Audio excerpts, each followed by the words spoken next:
हे युद्ध आहे नियतीचं। सत्य आणि असत्याच्या युद्धात स्त्री आणि पुरुष असा भेद नसतोच मुळी। तिथे हिशोब असतो फक्त कर्मांचा। माझ्या लेकींच्या वाट्याला जे काही आलं ना, तो त्यांच्या नियतीचा खेळ होता।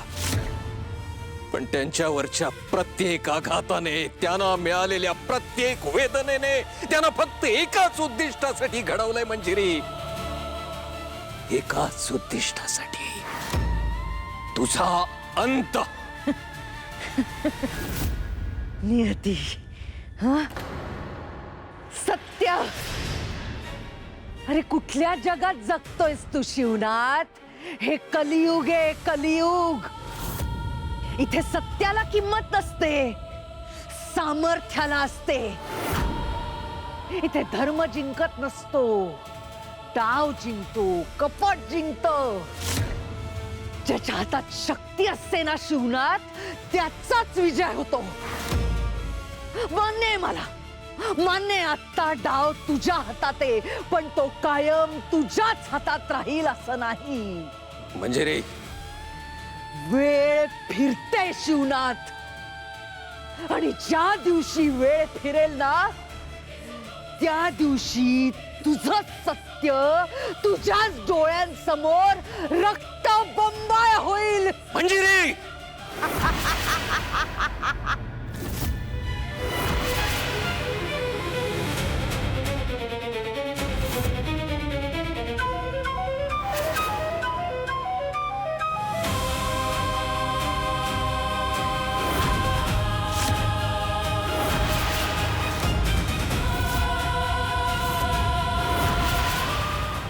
द्रव्याचा परिणाम संपला, हिची शक्ती परत आली आहे।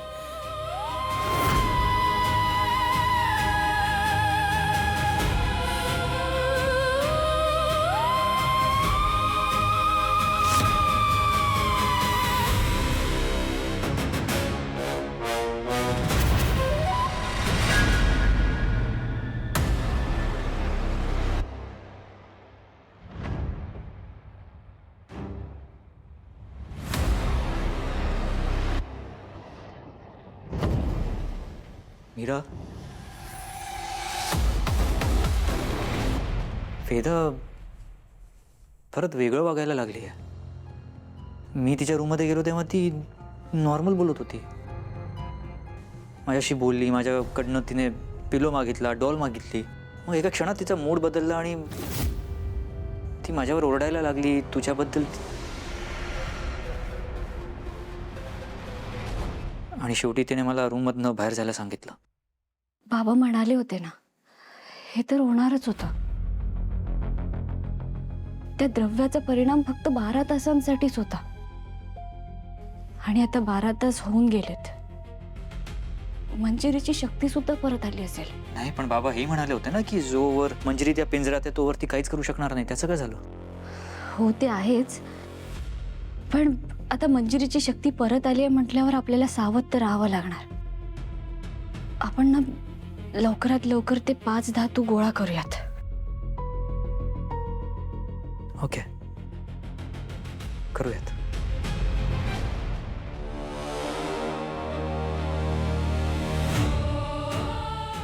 शिवनाथ, शिवनाथ,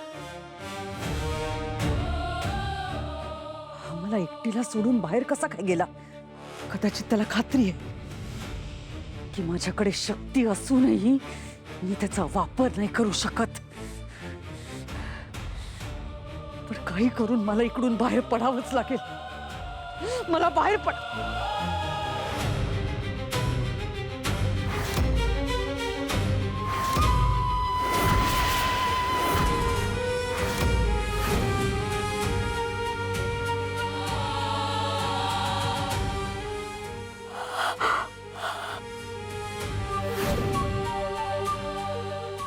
माझं रक्त, माझं रक्त।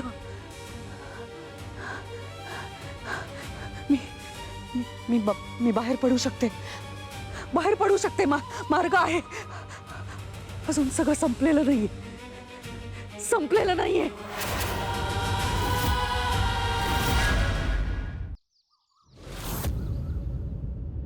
मीरा, अनन्या उगाच तुला इतकं नाही बोलणार अगं. मला खात्री आहे त्या मायानेच तिचे कान भरलेत. असू शकतं ताई. असू शकतं नाही, असंच असणार. हो, ताई, आपल्यासाठी हे महत्वाचं नाहीये. आपल्यासाठी काय महत्वाचं आहे हे तुलाही माहिती आहे. मायाकडे लक्ष देत बसलो ना तर मंजिरीच्या अंताकडे दुर्लक्ष होईल आपला. बरोबर आहे तुझं.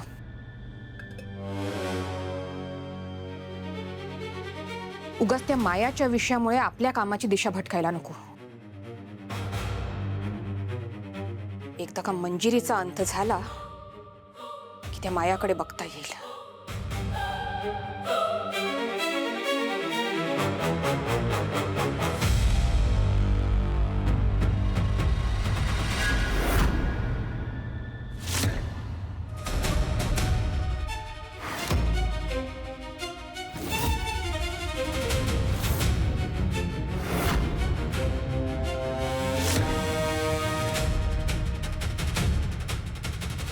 हे कुठे घेऊन चालली आहेस तू? काय प्लॅन आहे तुझा? खरं खरं सांग. अनन्याताई, काय करताय तुम्ही? हात सोडा प्लीज.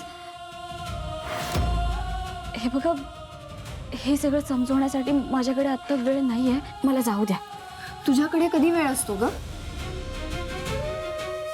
माझ्या आईच्या विरोधात काळी जादू करायला चालली आहेस ना तू? त्यासाठीच ह्या लाल कपड्यात तू भांडी घेऊन चालली आहेस ना? तसं काही नाहीये, जाऊ द्या. मी कुठेही जाऊ देणार नाहीये तुला. माझ्या आईचा प्रश्न आहे. तिच्यासोबत तुम्ही काहीतरी करणार आहे असं मला वाटतंय. मी खरंच पोलीस स्टेशनला जाणार आहे. अनन्याताई, असं काहीच नाहीये. आणि लवकरच तुम्हाला सगळं सत्य कळेल. तोपर्यंत प्लीज धीर धरा थोडा. एक मिनिट. हे असले फंडे वापरायला मी काय दादा नाहीये, कळलं ना? अहो अनन्याताई, हे बघा, असं नका करू. अनन्या, सोड बहिणी. अनन्याताई, ऐका ना माझं प्लीज. सोडा ना. अनन्या,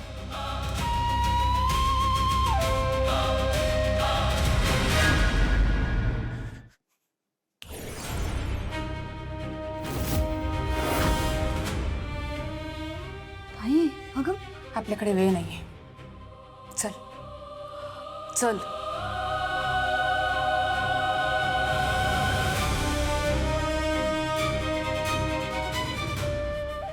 सॉरी अनन्या, तुझ्या बाबतीत हे कधी करायचं नव्हतं, पण आता पर्याय नव्हता माझ्याकडे.